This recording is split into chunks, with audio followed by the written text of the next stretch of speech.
Number one అంటారు. అసలైన number one Gurukashi university.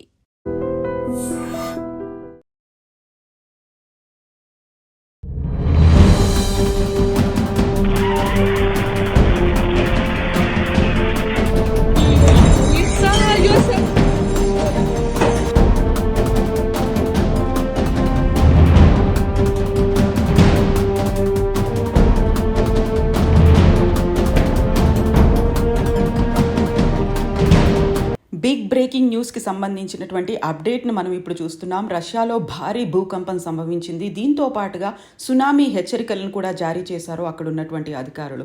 ప్రధానంగా రష్యాలోని కంచట్కా తీరంలో భారీ భూకంపం సంభవించినట్టుగా అది రిక్టర్ స్కేల్పై 8.8 మ్యాగ్నిట్యూడ్గా నమోదైందని, దీంతో పాటుగా సునామీ హెచ్చరికలను కూడా జారీ చేశారు. ఇది అధికారికంగా వెలువడినటువంటి సమాచారం. తీర ప్రాంతాల్లో ఇప్పటివరకైతే 4 మీటర్ల ఎత్తులో అలలు ఎగిసిపడుతున్నాయి. ప్రజలు తీవ్ర భయాందోళనలకు గురై ఇళ్లల్లోంచి బయటకు రావడానికి భయపడుతున్నారు. కొంతమంది అయితే బయటకే పరుగులెత్తుతున్నటువంటి పరిస్థితులు కనిపిస్తున్నాయి. అతిపెద్ద భవనాలు కూడా పాక్షికంగా ధ్వంసమయ్యాయి. ప్రాణహానికి సంబంధించి ఇప్పటిదాకా ఎంత జరిగింది అనేది తెలియలేదు. ఆస్తి నష్టం కూడా ఎంత జరిగింది అనే దానికి సంబంధించి అధికారికమైనటువంటి ప్రకటన రష్యా చేయలేదు. కానీ భూకంప తీవ్రతతో పాటుగా అటు జపాన్తో పాటుగా ఇటు అమెరికాకి సంబంధించి కూడా ప్రభావం ఉండే అవకాశం ఉంది. సునామీ హెచ్చరికలను కూడా జారీ చేసింది. యుఎస్లో ఉన్నటువంటి అలాస్కాతో పాటుగా జపాన్లో కూడా సునామీ హెచ్చరికలను అయితే జారీ చేశారు. కంచట్కా తీరంలో నమోదైన భూకంపం దృశ్యాలు ఇప్పుడు సోషల్ మీడియాలో వైరల్గా మారుతున్నాయి. భయంకరంగా భయానకంగా కనిపిస్తున్నటువంటి ఈ అలలు చూసిన తర్వాత సునామీ కూడా తీవ్ర స్థాయిలో ఉంటుంది అనేటువంటి అనుమానాల్ని వ్యక్తం చేస్తున్నారు. ఇప్పటికి భూకంపాల తీవ్రతకు సునామీ ఏర్పడడం వల్ల సముద్రం ఉప్పొంగింది అనేది, ఆ సునామీ సముద్రం అడుగులో వచ్చి ఉంటుంది అనేటువంటి భావన ఉంది. దానివల్లే 4 మీటర్ల ఎత్తులో అలలు ఎగిసిపడుతున్నాయి అనేటువంటి సమాచారం అయితే అధికారులు చెప్తున్నప్పటికీ సివేరా కుర్కిల్స్ ప్రాంతంలో ఫ్యాక్టరీ భవనాలు, ఆ తర్వాత అక్కడ ఉన్నటువంటి ఇళ్ళు కూడా పాక్షికంగా ధ్వంసమయ్యాయి. రష్యాతో పాటుగా జపాన్, యుఎస్లో ఉన్నటువంటి హవాయి తీర ప్రాంతంలో కూడా అధికారులు సునామీకి సంబంధించినటువంటి సైరన్లు మోగిస్తున్నారు. సునామీ హెచ్చరికల్ని జారీ చేస్తున్నారు. ప్రధానంగా రష్యాలో సంభవించినటువంటి ఈ భూకంప తీవ్రత అమెరికా, జపాన్, కాలిఫోర్నియా తీర ప్రాంతంలో హెచ్చరికలు జారీ చేయడంతో తీర ప్రాంత ప్రజలు తీవ్ర భయాందోళనకు గురవుతున్నారు. హవాయిలో భారీ ట్రాఫిక్ జామ్లు కూడా కనిపిస్తున్నాయి. అన్ని వాహనాలు రోడ్ల మీదకి వచ్చినటువంటి పరిస్థితి. ఆ వాహనాల తీవ్రత, వచ్చేటువంటి వైబ్రేషన్తో కూడా భూకంప తీవ్రత ఇంకా పెరిగినటువంటి అంచనాలు అయితే వేస్తున్నారు. సునామీ హెచ్చరికల తర్వాత పర్యాటకులు అంతా ఒకేసారి బయటకు వెళ్తున్నటువంటి పరిస్థితి. తమ సొంత వాహనాలను యూజ్ చేసుకుంటూ రోడ్ల మీదకి రావడంతో కూడా అక్కడ ఏం జరుగుతుందో, ఏ క్షణానికి ఏమవుతుందో అనేటువంటి పరిస్థితి అయితే అక్కడ కనిపిస్తోంది.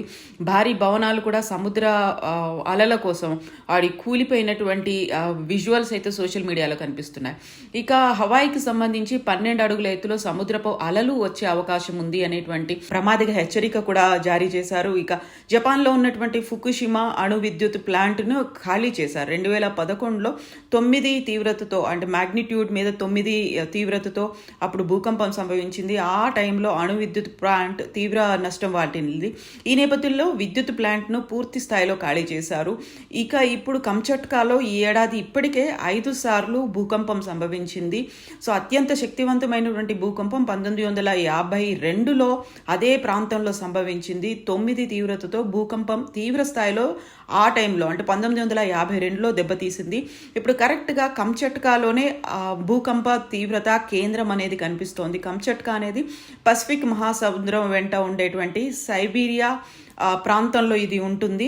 సో ఇప్పుడు సునామీ హెచ్చరికలు, దీంతో పాటుగా సునామీ ప్రభావిత ప్రాంతాలుగా ఒకవేళ కనుక సునామీ సంభవిస్తే America, Antarctica, Indonesia, Costa Rica, Fuji, Mexico ఇలాంటి ప్రాంతాల్లో ఉండే అవకాశం ఉంది అనేటువంటి హెచ్చరికలుగా అయితే జారీ చేస్తున్నారు. దీంతో పాటుగా అప్రమత్తంగా ఉండాల్సినటువంటి అవసరం గురించి వార్తలు అయితే వెలువడుతున్నాయి.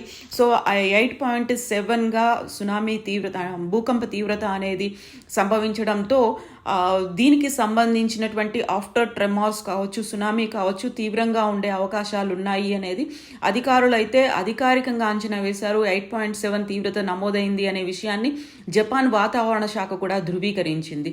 సో ఒకవైపు రష్యాతో పాటుగా హవాయిలో సునామీ హెచ్చరికలు కూడా జారీ అయ్యాయి. జపాన్ ఉత్తర భాగం నుంచి 250 కిలోమీటర్ల దూరంలో ఈ భూకంపం సంభవించింది. అంటే రష్యా కంచట్కా 250 కిలోమీటర్ల దూరంలో జపాన్కి ఉంటుంది. ఆ నేపథ్యంలోనే సైపాన్, రోటా, టినియన్, గువామ్తో పాటుగా ఇతర ద్వీపాలను కూడా అప్రమత్తం చేశారు. అమెరికా అలాస్కాలో సునామీ హెచ్చరికలు జారీ చేశారు. ఇక సముద్రం తీరంలో భూకంపం రావడంతో ప్రాణనష్టం అయితే జరగకపోయినప్పటికీ అది సునామీగా మారే అవకాశాలు ఉన్నాయి అనేటువంటి ప్రమాద హెచ్చరికలు అయితే జారీ చేశారు. అలలు భారీగా ఎగిసిపడుతున్నాయి. సో అక్కడ ఉన్నటువంటి ప్రజల్ని వాతావరణ శాఖ కూడా హెచ్చరికలు జారీ చేస్తోంది. సో ఈ పరిస్థితులు ఇంకా కంటిన్యూ అయ్యే అవకాశాలు ఉన్నాయి అనేటువంటి మాట కూడా వినిపిస్తున్నటువంటి నేపథ్యంలో అప్రమత్తంగా ఉండాల్సినటువంటి అవకాశం ఉంది. ఎవాక్యుయేషన్స్ ఇన్ జపాన్, దాంతోపాటుగా యుఎస్లో ఉన్నటువంటి మేజర్ ప్రాంతాలకి సంబంధించినటువంటి ఎవాక్యుయేషన్ అనేది కూడా జరుగుతుంది అనేది అధికారికంగా ప్రకటనలు వచ్చాయి. యుఎస్ వెస్ట్ కోస్ట్లో దీంట్లో హవాయిలో ఉన్నటువంటి దగ్గర 8.8 ఎర్త్క్వేక్ మ్యాగ్నిట్యూడ్తో ఎర్త్క్వేక్ సంభవించినట్టుగా అధికారులు అనౌన్స్ చేశారు. ఇప్పటికీ సునామీతో అయితే 3-4 మీటర్ల ఎత్తులో, అంటే 10 నుంచి 13 ఫీట్ల ఎత్తులో అలలు ఎగిసి పడుతున్నాయి. అక్కడున్నటువంటి ప్రజల్ని, తీర ప్రాంత ప్రజల్ని అయితే ఎవాక్యుయేట్ చేస్తున్నారు. అక్కడి నుంచి సురక్షిత ప్రాంతాలకి తరలిస్తున్నారు. చాలా వరకు కంచట్కాలో గాయపడినటువంటి న్యూస్లు అయితే వస్తున్నాయి. బట్ పూర్తిగా అధికారికమైనటువంటి సమాచారం లేదు. పెరు, ఈక్వెడార్, చైనాల్లో కూడా వార్నింగ్స్ అనేది ఇచ్చారు. సో అక్కడ ఆ ప్రమాద తీవ్రత అటు కూడా వెళ్లే అవకాశం ఉంది అని. ఇక సౌత్ అమెరికాకి సంబంధించి 13,000 కిలోమీటర్ల దూరంలో ఉన్నటువంటి రష్యా ద్వీపకల్పంలో ఇది కంచట్కాలో భూకంపం సంభవించేసరికి అది అన్నిటి మీద ఎఫెక్ట్ చూపిస్తోంది. డ్యామేజెస్ కూడా ఎక్కువయ్యాయి అనేటువంటి వార్తలు అయితే వినిపిస్తున్నాయి. అధికారికంగా ఇప్పటికీ ఎంత నష్టం జరిగింది, తీవ్రత ఎంత ఉంది, ప్రజల మీద అటు ఆస్తి మీద ఎంత నష్టం ఉంది అనేది రాకపోయినప్పటికీ మాత్రం ఇప్పటికీ తీవ్రమైనటువంటి ప్రభావం ఉండే అవకాశం ఉంది. జాగ్రత్తగా ఉంటే మంచిది. అది సునామీకి దారి తీయవచ్చు అనేటువంటి హెచ్చరికలని సునామీ యుఎస్లో కూడా జారీ చేసినటువంటి పరిస్థితి కనిపిస్తోంది.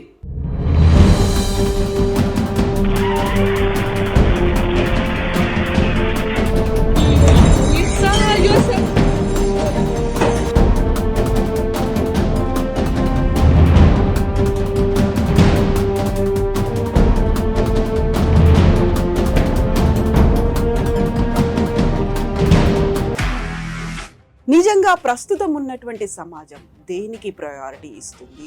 ఆర్థిక సంబంధాల చుట్టూ మాత్రమే తిరుగుతోంది. మళ్ళీ ఎన్నికలంగానే చాలా విరక్తి కలుగుతాం. మంచి అనిపిస్తుంది కదా, లేడీస్ కూడా ఛాలెంజింగ్ జాబ్స్ చేసినప్పుడు చాలా బాగుంటది. ట్రాఫిక్ అసిస్టెంట్స్ గా నియమించిన ట్రాన్స్జెండర్స్ అందరితో సాల్యూట్ చేయించుకుంటున్నారు. ఫుడ్ డెలివరీ ఇవ్వటానికి వెళ్ళినటువంటి డెలివరీ బాయ్ అనిల్ పై కళ్ళ ముందు